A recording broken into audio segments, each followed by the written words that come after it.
तुम्हें पता है मेरी ट्रांसफॉर्मेशन जर्नी ना बहुत अजीब रही है, मतलब बहुत अजीब। मैंने स्टार्ट किया था एज अ स्किनी फैट बंदा, मतलब जिसके कोई मसल नहीं थी, बस फैट ही था, चेस्ट पे, पेट पे, हर जगह फैट था।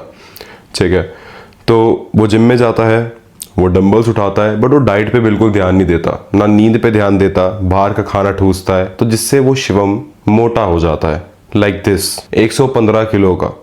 एंड फिर वो डिसाइड करता है, एक पॉइंट आता है उसकी लाइफ में, छाऊ इतना सीरियस हो जाता है, इतना सीरियस हो जाता है कि वो 3 महीने में ऑलमोस्ट 20-25 किलो लूज कर देता है। यू कैन सी वीडियो पे। ठीक है, अब क्या दिक्कत है कि वो फैट तो लूज करता है, बट वो मसल भी अच्छा खासा लूज करता है, जो उसने थोड़ा बहुत भी गेन किया होगा अपने प्रीवियस वर्कआउट्स में। फैट तो गेन किया ही था, बट मसल भी गेन हुआ होगा ना ऑब्वियसली, क्योंकि मैं थोड़ा ट्रेनिंग हार्ड करता था। डाइट बेकार थी, बट ट्रेनिंग बहुत हार्ड थी। यू कैन सी मैं कितना पतला लग रहा हूँ, मेरी बॉडी कितनी डिस्टर्ब लग रही है, मेरा फेस मुझे बता रहा है कि यार मैंने कुछ ना कुछ अपनी बॉडी के साथ खिलवाड़ किया है। क्योंकि जो वो फैट लॉस था ना, वो फैट लॉस बहुत ही हार्मफुल था मेरी बॉडी के लिए। ऐसा मैं क्यों बोल रहा हूँ, वो जो फैट लॉस था ना, उसमें मैंने कोई भी प्रोटीन नहीं लिया, डाइट बहुत बेकार थी, बस मैं ऑल इन ऑल क्या कर रहा था, मैं बहुत कम खा रहा था, बहुत ही कम। कहने का मतलब है 1500 कैलोरी का डेफिसिट भी था, इतना 1500 कैलोरी डेफिसिट हर दिन। डाइट अच्छी नहीं है, प्रोटीन नहीं है, कार्डियो और ऐड कर दिया, मतलब इतना स्ट्रेस डाल रहा हूँ बॉडी के ऊपर। और ज्यादा उम्र नहीं थी उस टाइम, 17 उम्र थी, अभी मेरी 19 होने वाली है, 17 उम्र थी उस टाइम। कुछ भी चीज ऑन पॉइंट नहीं है, बस कम खा रहा हूँ और जिम हिट कर रहा हूँ। मेरी स्ट्रेंथ लॉस हो गई, मेरा मसल लॉस हो गया, मेरे ऑर्गन्स को इतना इफेक्ट पड़ा होगा ना, मैं बता नहीं सकता भाई, बहुत इफेक्ट पड़ा होगा। खैर मैं यंग था, बहुत ज्यादा यंग ही है इस एज में, तो मेरी बॉडी को इफेक्ट नहीं पड़ा, बट कहीं ना कहीं बॉडी को माइनर इफेक्ट पड़ा होगा, जो कि मुझे आगे जाके पता लगेगा, अभी नहीं पता लगेगा कुछ भी। तो फिर मैंने डिसाइड किया कि यार अब नहीं, अब मुझे हर चीज़ को लेके सीरियस होना है, अपने ट्रेनिंग को लेके, अपने डाइट को लेके, अपनी नींद को लेके। ऑल्दो फिर मैंने स्टार्ट किया इसी फेज से जहाँ मेरा मसल मास बिल्कुल नहीं था। एक तरह से एक वो बॉडी बन गई थी, नॉर्मल काइंड ऑफ फिजिक, मतलब थोड़ा बहुत मसल बट फैट ज़्यादा, फिर भी फैट ज़्यादा ही था बट थोड़ी बहुत मसल, कपड़ों में अच्छे लगने वाली फिजिक थी ऐसी कुछ। बट वो ऐसी फिजिक नहीं थी जो भी आप मैं दिखाऊंगा अभी मैं आपको, जो देख ली होगी आपने आई थिंक।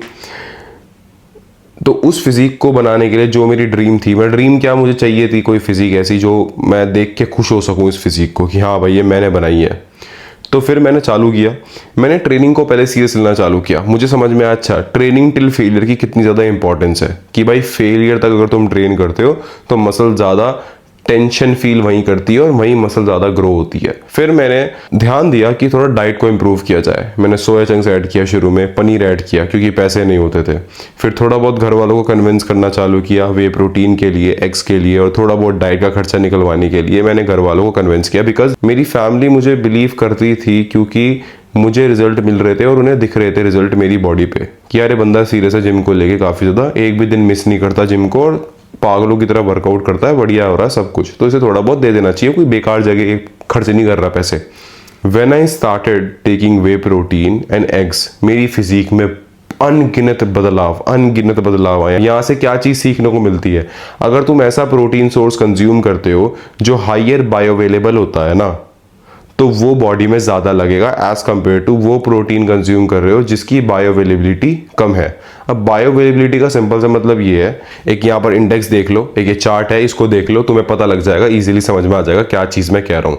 जैसे अंडे की बायोअवेलेबिलिटी 100% होती है, मतलब अगर एक अंडे में 6 ग्राम प्रोटीन है तो 6 का 6 बॉडी एब्जॉर्ब कर लेगी। तो मैंने हाइयर बायोअवेलेबिलिटी वाले फूड ऑप्शंस को चूज किया। तो मैंने डाइट पे ध्यान देना चालू किया, फिर नींद पे, फिर नींद को प्रायोरिटाइज किया, फिर आता है मेनली अपने वर्कआउट को प्रायोरिटाइज। मैंने सही बता रहा हूँ, मैंने अपने वर्कआउट में जब से मसल को 2 बार ट्रेन करना चालू किया है ना हफ्ते में, मतलब लेजस से अगर आज मैं चेस्ट एंड ट्राइसेप परफॉर्म कर रहा हूँ तो मैं इसी हफ्ते एक और सेशन लगाऊंगा चेस्ट और ट्राइसेप का, मतलब कि लेस वॉल्यूम मोर फ्रिक्वेंसी। कहने का मतलब है मैं ब्रो स्प्लिट फॉलो नहीं करूंगा, वो चुतियापा जो होता है कि Monday chest, Tuesday back, Wednesday legs, फिर बाइसेप, फिर ट्राइसेप। भाई कुछ नहीं होने वाला, क्योंकि तुम मसल को इतना ज़्यादा तोड़ रहे हो, तुम दिन में एक मसल की 6-7 एक्सरसाइजेज लगा रहे हो, मतलब इतना ज़्यादा तोड़ दिया तुमने, और फिर एक हफ्ते का वेट करते हो उस मसल को वापस ट्रेन करने के लिए, इतने सारे गेन्स तुमने पीछे छोड़ दिए। इवन तुम क्या करो, तुम वॉल्यूम कम कर दो, मतलब एक्सरसाइजेस कम कर दो, वेरिएशंस कम कर दो, फ्रीक्वेंसी बढ़ा दो और इंटेंसिटी बढ़ा दो। इंटेंसिटी से मेरा मतलब क्या है कि टिल फेलियर तक ट्रेन करना चालू करो।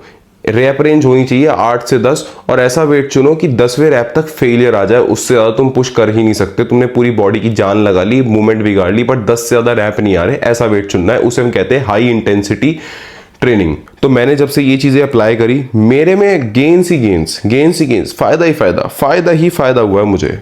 तो तुम्हें पता होना चाहिए हर एक चीज की इंपॉर्टेंस होती है, चाहे वो डाइट, चाहे वो वर्कआउट प्लान, चाहे वो तुम्हारी नींद। तो मैंने अगर मोटा मोटा कंक्लूजन बताऊं तो please focus on your workout plan. Design करो कैसा वर्कआउट प्लान है, कैसा वर्कआउट स्प्लिट जिसमें तुम हफ्ते में 2 बार मसल को ट्रेन कर रहे हो, एक हाई इंटेंसिटी वाला वर्कआउट फॉलो कर रहे हो, वेरिएशंस कम रख रहे हो, वॉल्यूम कम रख रहे हो। दूसरी चीज, हाई प्रोटीन डाइट लेना चालू करो। अच्छा, हाई प्रोटीन डाइट से मेरा मतलब भी है कि तुम्हें प्रोटीन कितना लेना चाहिए, डिपेंड करता है इंडिविजुअल टू इंडिविजुअल। क्या पता तुम्हें कम प्रोटीन में ज्यादा गेन्स मिल जाए, क्योंकि तुम्हारी हाइट पे भी डिपेंड करता है वो चीज़। मैं 6'1" का हूँ तो भाई मेरी हाइट के हिसाब से ज़्यादा प्रोटीन मुझे लगेगा, क्योंकि मेरे लिम्स बहुत बड़े हैं। मेरी मसल जो बेसिकली सरफेस है, जो मेरी मसल होल्ड करती है, सरफेस एरिया बहुत बड़ा है मेरा, तो उस पर भी डिपेंड करता है काफ़ी। बट अगर तुम 100 ग्राम से या फिर 100-150 के बीच में लाई कर रहे हो ना अपना प्रोटीन को, तो मेरे हिसाब से सही है, तुम्हें रिजल्ट मिलेंगे। अगर आइडल रेंज देखें तो 1.5 इंटू योर बॉडी वेट और 2 gram into your body weight, जो भी प्रोटीन आएगा वो तुम्हें कंज्यूम करना है। मेरे से जो मैंने गलती करी, प्लीज मत गलती करना, ब्रो स्प्लिट मत फॉलो करना। बाकी आई विल सी यू अगली बार। टिल देन, भरोसा इन योरसेल्फ। तब तक के लिए just keep one thing in your mind, you are the smartest strongest person in this world, you are the top G।